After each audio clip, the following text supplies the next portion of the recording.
اعوذ باللہ من الشیطان الرجیم بسم اللہ الرحمن الرحیم۔ امام حسین کا عاشوراء کے دن اہتمام حجت کے لیے خطبہ۔ جب امام حسین علیہ السلام کو معلوم ہو گیا کہ آج میرا آخری دن ہے اور فوج اشقیاء مجھے قتل کرنا چاہتی ہے، تو امام نے ایک شاندار خطبہ فرمایا۔ کہا، یا ایھا الناس، اے انسانو، میری بات کو سنو، جلدی نہ کرو۔ واعظ و نصیحت جو حق میرے ذمے ہے اللہ کا، وہ میں پورا کرنا چاہتا ہوں، اور اپنے جہاں حاضر ہونے کے وجود کی وضاحت کرنا چاہتا ہوں۔ پس اگر تم نے میری بات قبول کر لی اور انصاف سے کام لیا تو سعید اور نیک ہو جاؤ گے، اور تمہیں مجھ سے لڑنے جھگڑنے کی کوئی گنجائش نہ رہے گی۔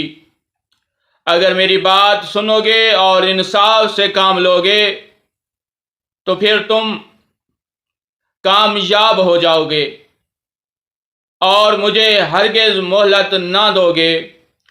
میرے بات نہ مانی اور ظالم کی بات مانی تو تم مجھے قتل کر دو گے۔ اگر تم مجھے قتل بھی کر دو تو مجھے موت سے خوف نہیں ہے۔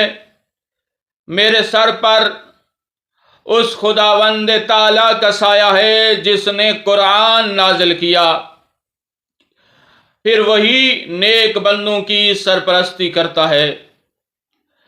جب امام عالی مقام کا یہ کلام اس مقام پر پہنچا جہاں عالی مقام امام حسین کی بہنیں اور بیٹیاں خیام میں موجود تھیں، جب اس خطبے کے الفاظ سنے تو گریہ و زاری بلند کیا، تو امام حسین نے قمر بنی ہاشم جناب شہزادہ علی اکبر کو کہا کہ خیام میں چلے جائیں اور بیویوں کو کہیں کہ خاموش ہو جائیں۔ جب امام کا پیغام بیویوں تک پہنچا تو بیویوں نے رونا بند کر دیا۔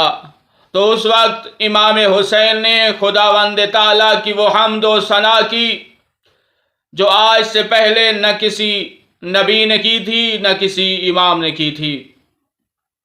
اتنے شاندار طریقے سے خدا کی حمد و ثنا کی، اور پھر درود بھیجا امام حسین نے محمد اور اس کی آل پر، اور اس کے بعد ایک اور شاندار خطبہ فوج اشقیاء کے سامنے پیش کیا۔ وہ خطبہ میری اگلی ویڈیو میں آپ کو بتایا جائے گا۔